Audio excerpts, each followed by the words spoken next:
Hi friends, welcome to my channel. ఇక JD వచ్చి Yuvraj fake బాడీకి జరుగుతున్న దహన సంస్కారాలని ఆపుతుంది. ఇక వాళ్ళ గుట్టంతా ఏడ బయటపడుతుందో అని కమలాకర్ టెన్షన్ పడుతూ ఇక ఒక వెలిగించిన కాగడాన్ని తీసుకొచ్చి సుధాకర్ చేతికిచ్చి అంటించన్నయ్య అంటించు అని అరుస్తూ ఉంటాడు. ఇక జేడి ఇలా అంటూ ఉంటుంది కౌశికిని, ప్లీజ్ కౌశికి గారు, నేను చెప్పేది మీరు ఒక్కసారి వినండి అని అంటుండగా కౌశికి మాత్రం ఏం మాట్లాడకుండా సైలెంట్గా ఉండిపోతుంది. సుధాకర్ ఇక ఆ చితికి నిప్పు పెట్టబోతూ ఉండగా, అసలు మీరు దహన సంస్కారాలు చేస్తున్నది మీ కొడుక్కి కానే కాదు అని అనగానే అందరూ షాక్ అయి జేడీని చూస్తూ ఉండిపోతారు. ఇంకా జేడీ ఇలా అంటూ ఉంటుంది, మీరు చిత్తి పెట్టబోతుంది మీ కొడుక్కి కాదు, మల్లేష్ అనే రౌడీ షీటర్కి.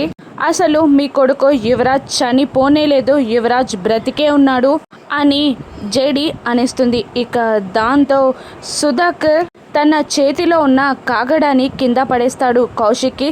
ఇక ఆశ్చర్యంగా జేడీని చూస్తూ ఉండగా, ఇక నేను చెప్పేది నిజం మేడం, యువరాజ్ చనిపోలేదు, బ్రతికే ఉన్నాడు, ఈ బాడీ యువరాజ్ది కాదు మల్లేష్ది, మల్లేష్ అనే రౌడీ షీటర్ది అని జేడీ చెప్తూ ఉంటుంది. ఇక పక్క నుండి గమనిస్తున్న యువరాజ్ అంతా అసలు ఈ జేడీ ధైర్యం ఏంటి, యాదమ్మ తన దగ్గర లేదు, మరి ఏ ఆధారాలతో ఇంత కాన్ఫిడెంట్గా మాట్లాడుతుంది అని యువరాజ్ కంగారుగా చూస్తూ ఉండిపోతాడు. అప్పుడు జేడీ చప్పట్లు కొట్టగానే ఇక కారులో నుండి యాదమ్మని కేడి కిందికి తీసుకొస్తూ ఉంటాడు. ఇక చనిపోయింది యువరాజ్ కాదని, ఆ బాడీ యువరాజ్ది కాదని, యువరాజ్ బ్రతికే ఉన్నాడని కౌశికి కుటుంబం నమ్మనుందా? ఇక జేడీ మళ్ళీ తన జాబ్ని దక్కించుకోనుందా? జేడీ యువరాజ్ని పట్టుకోనుందా? రాను ఎపిసోడ్స్లో చూద్దాం. Thank you for watching.